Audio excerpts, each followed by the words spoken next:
It was 1996, and Hollywood star Woody Harrelson was under arrest. Kentucky State Police charging him with possession after he planted 4 hemp seeds on Lee County farm. If you cannot afford an attorney and desire one, the court will appoint one for you. But Harrelson wasn't surprised. In fact, the move was deliberate. He wanted to highlight what he called missed opportunity for Kentucky, growing hemp. Hemp and marijuana derive from the same plant species, Cannabis sativa.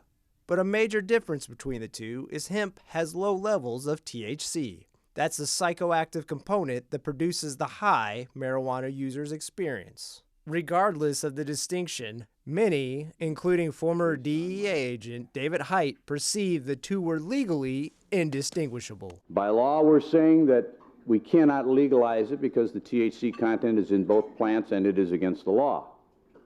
If we allow the hemp to be legalized or regulated, what is to stop the pro-activists with marijuana? Harrelson believed industrial hemp could be used to create a variety of products from clothes to ropes. We don't need to make paper or fiberboard from trees. And he believed that the law was unjust. This is not a drug, you know. Industrial hemp's not a drug, and it shouldn't be treated as one. As he waited for his case to be settled in the courts, Harrelson took his story to Transylvania University. Because you can. In the Louisville Forum, campaigning for the plan as a new revenue stream for farming, retail, and industry. Are we going to let the government propaganda machine make us so paranoid about drugs that the environment and the economy and the farmers lose out on a fiber crop that is grown in 29 other countries? In October of 1999, his case was put before the Kentucky Supreme Court.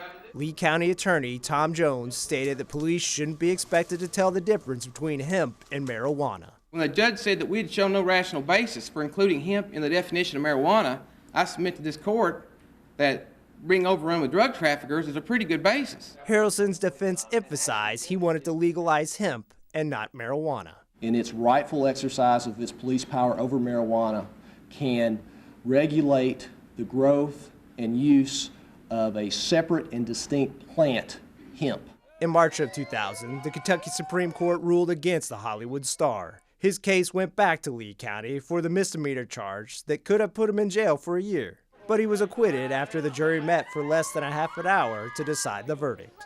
Well, I really honestly didn't know which way it was going to go. I was very nervous, and when they said not guilty, I actually cried a little bit because I really wasn't expecting it. Almost 2 decades later, Mitch McConnell championed the Agricultural Act of 2018, finally removing hemp from the federal list of controlled substances and legalizing it as an agricultural commodity, a vision that Harrelson had the foresight to see back in 1996.